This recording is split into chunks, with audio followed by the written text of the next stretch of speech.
Hello everyone, welcome back to the latest update series of the Drishti IAS. This is Divya Kavatra, and today we are discussing about a very concerning topic, that is the shrinking of Caspian Sea. That's right, a recent study has shown that Caspian Sea is shrinking. So let's see, is it really true? Is it really happening, first of all? Secondly, let's find out why, if it is happening, why it is happening. What are the causes? Can we stop that? Or is it just an illusion and it can recover? All right, we'll answer all these questions and we'll see what really is happening here. So this is our Caspian Sea. This is our Caspian Sea, bordered by Kazakhstan, Russia, Azerbaijan, Turkmenistan, Iran, as you can see. All right, geographical location, first of all, is very important. Please look at the map very carefully. It is very, very important. Moving forward, what is the issue here? The shrinking of the Caspian Sea is an example of how climate change and anthropogenic interventions are affecting the world's inland water system. So the study is saying that this is happening, and this, what we have seen, the shrinking of Caspian Sea, is a proof that a lot is changing. A lot is changing. Earth's largest landlocked water body is shrinking at a pace that raises far-reaching ecological concerns, right? So a study was published in June 2026 that identifies there is a decline in the river inflow, right? That was driven by the damming, river diversion, excessive water withdrawal, or increased evaporation, right? That is the main reason behind Caspian's shrinkage, right? The findings have also told us that the rising global temperature, the temperature is rising, and because of that rising temperature, with the average sea surface temperature increasing by roughly 1 degree Celsius. It has increased. The average temperature consistently has increased by 1 degree Celsius since mid-20th century, right? This is causing the physical and ecological changes that are happening. So shrinking is happening, first of all. We got that answer. Now let's understand how it is happening and what can be done. What are the concerns related to this? We'll find all that out. Before we get the answers to all those questions, let me give you a small information that we have live online classes running from Karol Bagh and Noida Center for IAS GS Foundation courses. In that course, you will be able to get a lot of content. You'll get for prelims as well as mains, booklets. You'll have mains evaluation tests also.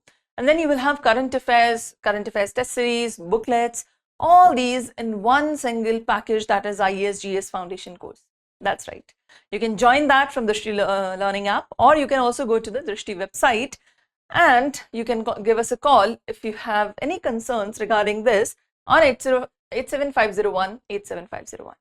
All right. Okay.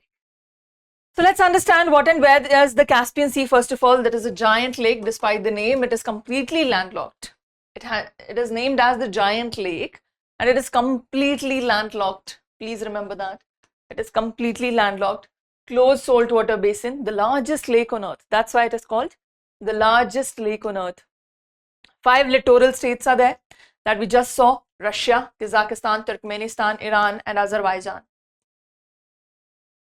Right? That's what we saw: Russia, Kazakhstan, Turkmenistan, Azerbaijan, and Iran. Right? We saw those states. Then the Volga dependent, it relies on river for fresh water. Like, there is no connection to ocean, so naturally it relies on rivers for fresh water, and Russia's Volga River alone supplies 80% of the incoming water. Right? It is completely dependent upon the Russia's Volga River for fresh water mixing up. It has a unique life. 80% of the species are endemic and they're not found anywhere else. They're not found anywhere else. And now just imagine if it keeps shrinking. It is not just taking away the lake, it is also taking away these endemic species. The unique species that only occur here, that are only found in this region, they are indigenous to it. All right. Endangered Caspian seal and sturgeons, all of them are also there. Right. Exactly. That is the location and the significance of the Caspian Sea. Now, let's talk about the fact, like, why is it shrinking? Why is it shrinking? Let's understand that. First of all, the damage was done. It has lost about 5.5% of the total surface area since mid-1990s. Constructions and dams and other things, they have caused large-scale siltation, large-scale sediment deposits. Because of that, the land keeps shrinking it, right? So upstream human activities on the Volga River, like reservoirs, dams, and water diversion for irrigation, they're also choking off the main water supply.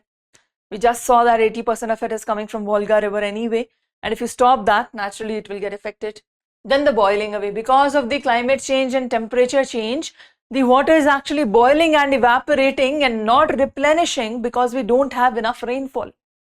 What happens generally is there's water, heat comes, it evaporates, forms cloud, rains down, and the water is replenished. This is what happened.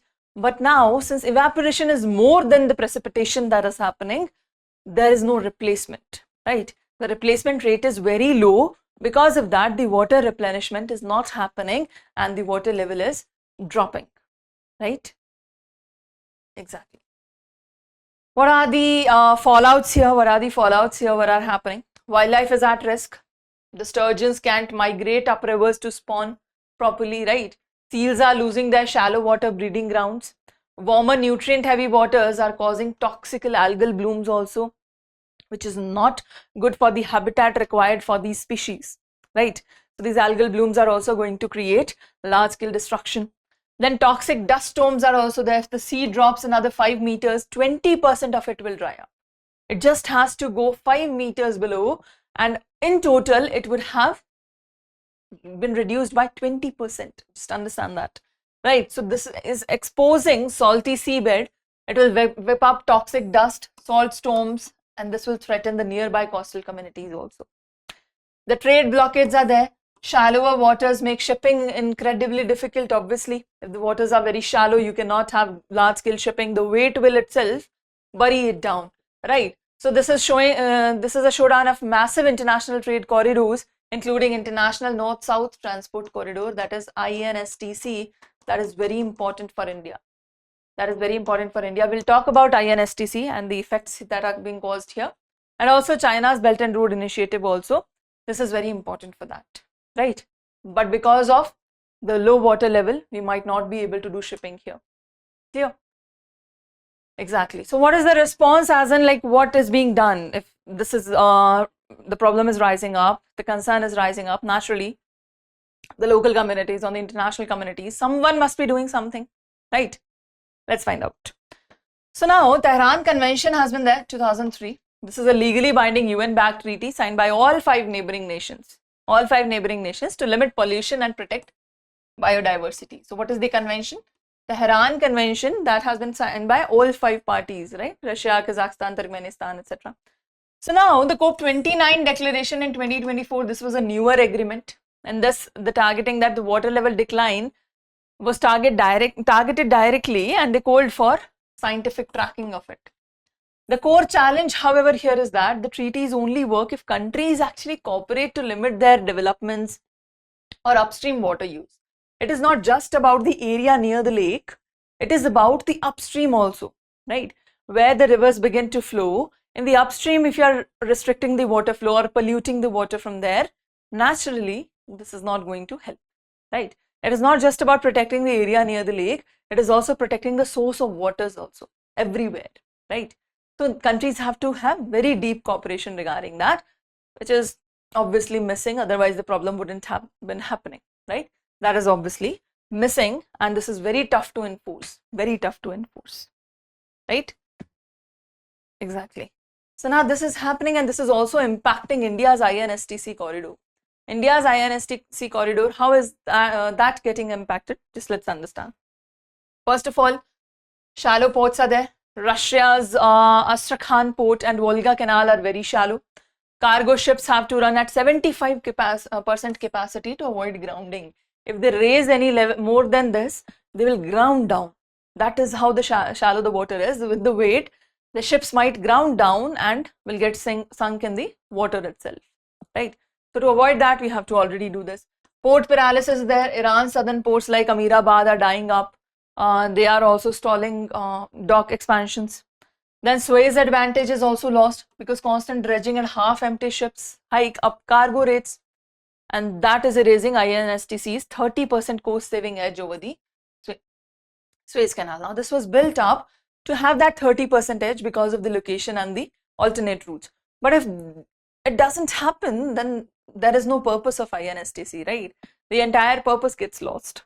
And then the forced route shift also. Now India has to bypass the sea route, shifting to longer, more complex land routes through Azerbaijan, through Turkmenistan.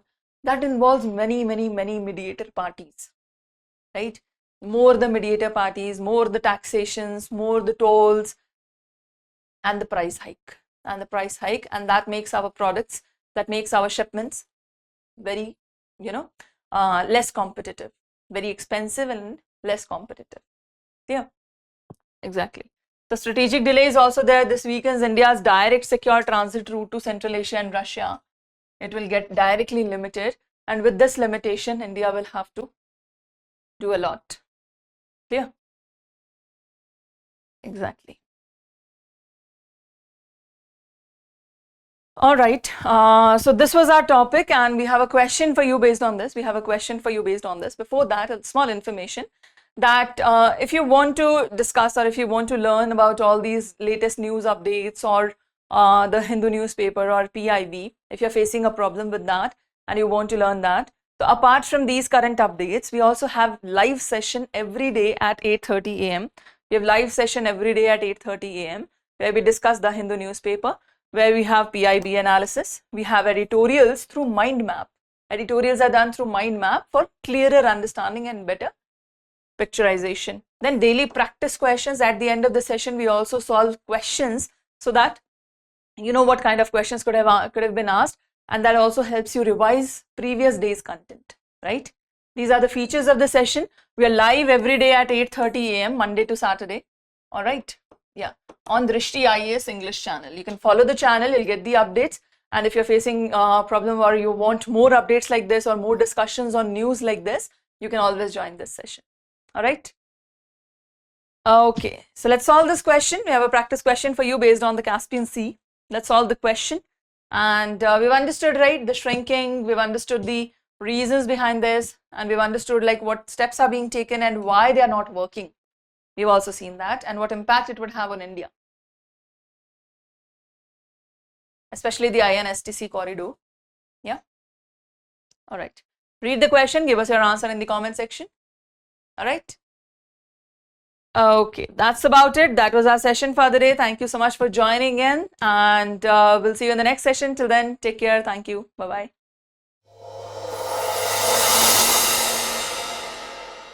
For more informative content, like, share and subscribe, and do not forget to press the bell icon to get the notifications.